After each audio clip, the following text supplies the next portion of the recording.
Progress being made to get more women into British boardrooms. Some extraordinary excuses have come to light as why men refuse to nominate them. Anna Stewart has the list. She joins me now from London. And interesting that this is public at all, but what are we finding out, Anna? I mean, Maggie, it's really hard not to laugh when you read some of these genuine reasons that male CEOs and chairmen have given for not nominating women to the board. Let me run through some of my favourites. We have, I don't think women fit comfortably into the board environment. Then we have, most women don't want the hassle or pressure of sitting on a board. All the good women have already been snapped up. And perhaps my favourite, we have one woman already on the board, so we're done. It's someone else's turn. Now, the UK government has published these terrible reasons or excuses, you could call them, for not nominating women to the board to shame FTSE 350 companies into doing something, because they did set them a target. 2 years ago, they said by 2020, you need to make sure that a third of all leadership roles in your businesses are held by women. And if you look at this list, frankly, we're quite far away from that. Yeah, anybody who thinks that there's not institutionalized bias that's going to take a long time to get over only needs to look down that list to see how much work still needs to be done. Anna, thank you. There has always been this talk of bias against women in institutions and business industries, and it's been weaponized by these women as usual. When any of these modern women get rejected by a male boss, either because they are incompetent or there are better qualified people that are also applying for the job, these women do not care. They immediately go out there and start victimizing themselves, saying they were rejected because they were women, and thus soiling the reputation of the boss and the company. Even though it's only common sense that as the CEO of a company, and you want that company to thrive, you will definitely choose the most capable person for the role. And sadly, most modern women are not capable of doing these jobs, so men get picked for these roles, and the women cry. They victimize themselves and made the male bosses seem like they are just misogynistic. Then the event that broke the camel's back came in, the cases that show that the male bosses were not sexist, just smart. Female bosses and CEOs are also not hiring women. Kind of a checkmate now, isn't it? Now they can't even say men hate them or something. If I was a man, and I'm not a man, but if I was a man, I wouldn't hire a woman. I wouldn't do it. And I say it all the time, and I say that, and that is something that women need to consider when they're talking about this stuff. When you are saying that a man complimenting you and saying, I really like your outfit today, is a form of sexism. What is if you're a man, why hire a woman, right? So you fought all this time to be able to get into the workforce, only to say these are going to be the rules. You know, if you say anything, even if you compliment me, if you look at me, anything, I'm going to have a reason to fight you. And by the way, you're going to want to settle and pay me, because even just the stain of an accusation is enough to ruin men. So if you're a guy, right, in this society, in this Me Too environment, in this litigation-rich environment of misogyny and sexism and all of these claims, what is the value add? What's the risk? You know, the benefit and the risk. I can't do the analysis and say, I'd just be like, no, I'm just not hiring anyone. Give me all the men. Like she said, what are the benefits of hiring women over men in any industry? Even makeover and cosmetics industries are mostly headed by men, and the female owners know why they picked a man to head their businesses. Wealthy women who own big businesses have learned to put their emotions and sentiments aside and pick workers that will grow their businesses and make their pockets fatter. Sadly, women are not likely to do that for them, so they employ men instead. At least now these women see it's a general thing, and it's not that men hate them or something like they believe. This happened mostly as a result of these women's Me Too movement and victim mentality. Let me give you a story to better illustrate it. This was at a company I worked at for years. I was already a senior colleague at the time of this event, so I already knew their ways. But the story is about two new employees that just joined us. When new workers just join the company like that, for the first 6 months, their progress is always being monitored, reviewed, and shown to them. According to the company's policy, though, they never tell a new worker that he or she did great.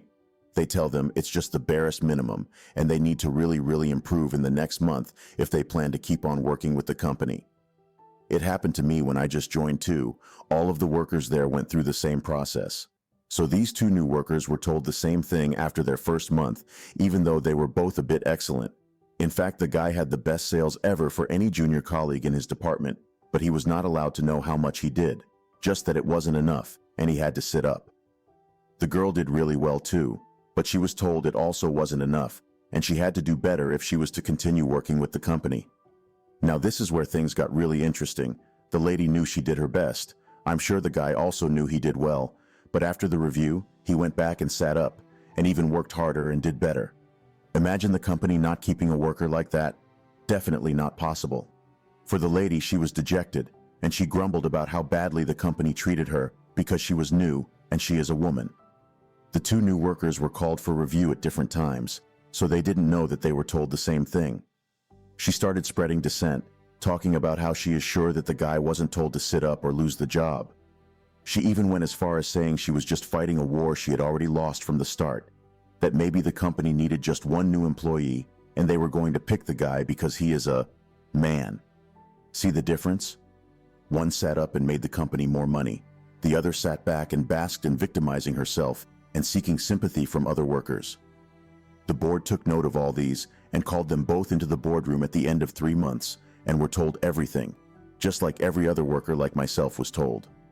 The lady was in tears and she begged to be allowed to keep her job. She was fired. I mean, if she just sat back and wasn't talking shit about the company while still in their employment, maybe they would have still kept her, but she reacted badly to a simple review and resorted to the modern women's victim card. The particular story can be told by many other people in the exact same format because most women in different workplaces behave exactly the same. And I don't know why. Is it society, the woke feminism, or just the fact that they don't have an entire family on their shoulders to support?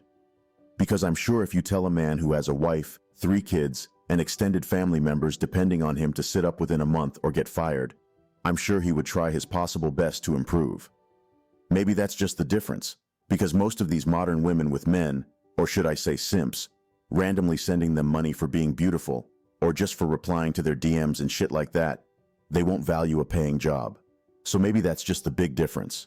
So it's just common sense when CEOs and bosses pick men over women, no matter if it's a male or female CEO. They have to think about the businesses they run before thinking about some non-existent gender inequality issue. The funniest conversation to me is the wage gap discourse, and it's pretty ironic because you will never see male models or male corn stars complain about earning less than women in that field because obviously the women in those fields generate more money and attract more interest compared to the men. It's that simple. The more money you bring, the more you get yourself. Even in soccer, basketball, and in many other sports, all the male athletes do not earn the same. They earn based on how good they are and how much they generate for their respective teams and clubs. That is why when women bring up the concept of equality, I always laugh it off. To be completely honest, men and women will never be equal. Both genders have differences that make them distinctive, and they are not equal. There are several jobs that women are not supposed to do while males are. When a crisis arises, women and children are rescued first, and if there is no other option, the men are left to fight their way to safety on their own. Men and women do not accomplish the same things, so why should they be compensated equally? There is no rational reason. And like I always say, these feminists no longer have any legitimate issues to fight against, which is why they are doing all of this. Men are better at surviving and have more survival instincts. That's why they get rescued last or not all even. Women use their brains in cases like this and are always happy to get rescued first, no problem with that. But when it gets to working or being productive, in which men also happen to be majorly superior at, they switch off their brains and never see logic. I hope these little protests and TV appearances by these women championed by the woke feminists doesn't get to the business owners that are really looking to grow and profit from their businesses. Because if they fold for these women and start employing a large number of women and their businesses crumble, no feminist will come there to rescue them or offer them support or even sympathy. They do not care that much. Look out for yourself and your business. Pick the best suited person to employ without looking at the gender. If all your last 40 accepted job proposals are from men, as long as they are the best, then keep picking. Do not care about what the people outside will say, as long as it makes you grow. And if the best suited is a woman too, if you feel she won't constitute nuisance, employ her too. Point is, fuck the public opinion and do what works for you. Thank you. That will be all for today on Latest Juice.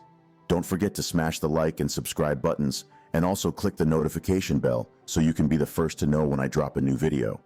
If you enjoyed watching this video, then surely you would love my other videos. Make sure to check them. See you again soon. Cheers.